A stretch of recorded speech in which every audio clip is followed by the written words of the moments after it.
Hey y'all, Kellye Whitney here with another thing older Black women should tell younger Black women and don't. Girls, limit access. I was talking to my girl earlier today. She's thinking about buying a new car, and she said that she had no plans to tell her mother. I said, no, it's probably best that you just pop up with your new whip. And she laughed and she said, yeah, she'll probably think it's a rental car. She'll see it enough and she'll say, you've had that rental for a while. Why don't you take it back? And I said, then you can say, this is my car. Real casual. You know, I was thinking later how sad that is, that you have to really limit access to information in a bid for self-protection. Because if you don't limit access to information from certain people, they will bury your joy, whether it's unnecessary cautions or weird comments that illustrate jealousy, envy, I don't understand why you need a new car and all this nonsense. It's just static. If you don't limit access, you will be privy to all of that. It will just dump itself on you. And that's why I say you can't tell everybody everything, even the people who are closest to you, because a lot of times, unfortunately, the undue negative influence that you would do best to avoid will come at you from friendly, even familiar faces. As long as you want more, as long as you have big dreams, as long as you have grand plans for your life, you will be the subject of criticism and nonsense. People will push their unrealized envy or fears on you, and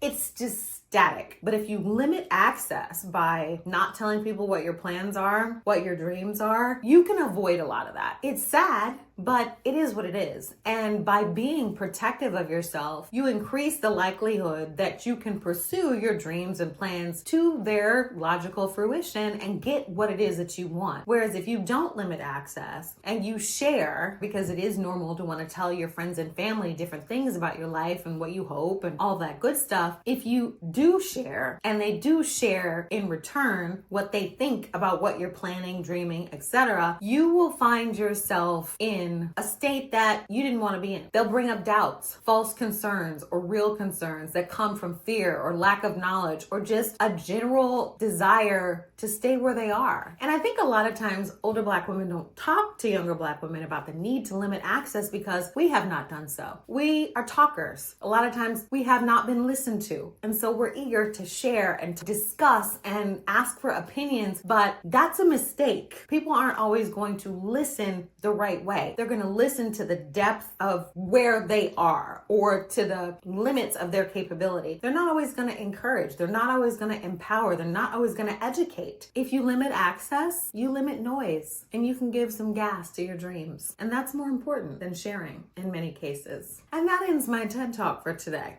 I'll see y'all tomorrow.